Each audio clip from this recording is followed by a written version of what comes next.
because I believe every person brings joy to a room. Some when they enter, and some when they leave. How many of you work with the people that bring joy to the room when they leave? Have you ever explained something to somebody and you thought you had it pretty clear? You talked to them, you told them what you expected, and when you came back and what they had done looked nothing like what you wanted? Does that ever happen to you? Okay.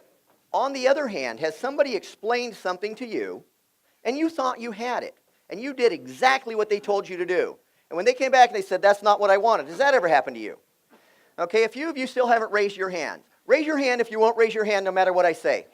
Okay, got the rest of you. Good. Okay, everybody's had their hand up. So our goal is to make sure that we communicate clearly, or at least as clearly as humanly possible. When we communicate with someone, let's say I was Eric's supervisor. Eric's on my team, and I was his supervisor, and I have a new project that I need to explain to him. So I sit down and I explain the new project to him. Whose responsibility is to make sure he understands that project? Okay. What if Eric's my supervisor and he's explaining the project to me? Whose responsibility is it to make sure that I understand it? It's always mine. You are 100% responsible for every communication in your life. When somebody is explaining something to you, it's your responsibility to ask questions, to read their eyes, to say, am I getting that? To pay attention. Sometimes we might be afraid to ask, what did you mean by that? Or could you go over that again? One is, we say, could you go over it again? Our boss might think we're stupid. However, if you position it and say, I just want to make sure I do the very best I can I clarify a couple points? Now it shows that you care. So do not ever be afraid to ask for clarification. On the other side of the equation, when you're a supervisor and you go to explain something to somebody, and you're watching them, you're reading their body language, and they hunch their shoulders a little bit, or they get a furrowed brow, and then you say to you, got it. Yeah, I got it, boss. They don't got it. Their whole body was screaming, I have no idea what you're talking about! But their mouth said yes, and so your supervisor said, did you explain it? Yeah, I explained it. He said he got it. No, he didn't. His lips made some funny motions. His whole body said, no, I don't got it. So it is our responsibility when we communicate to make sure, no matter which side we're on.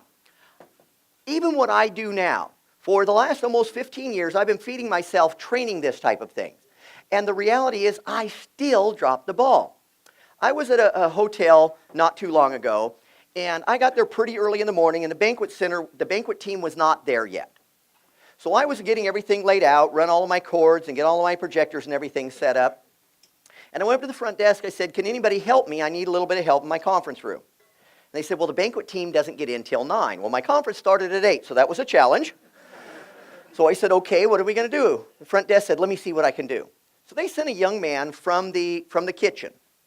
I would guess that he was the dishwasher, which is an admirable job. He was probably 18, 19 years old. And I said, hey, I've got some cords here, and I'm afraid when people come in that they might trip over these cords. They're kind of laying out here.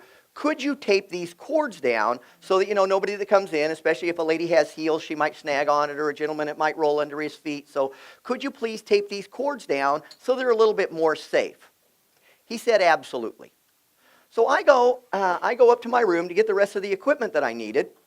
And when I come back, I expect to see something like this. My cord taped down nice and clean.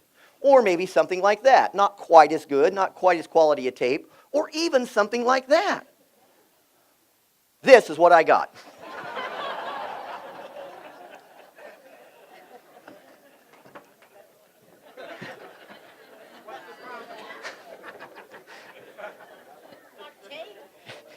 He did what I asked.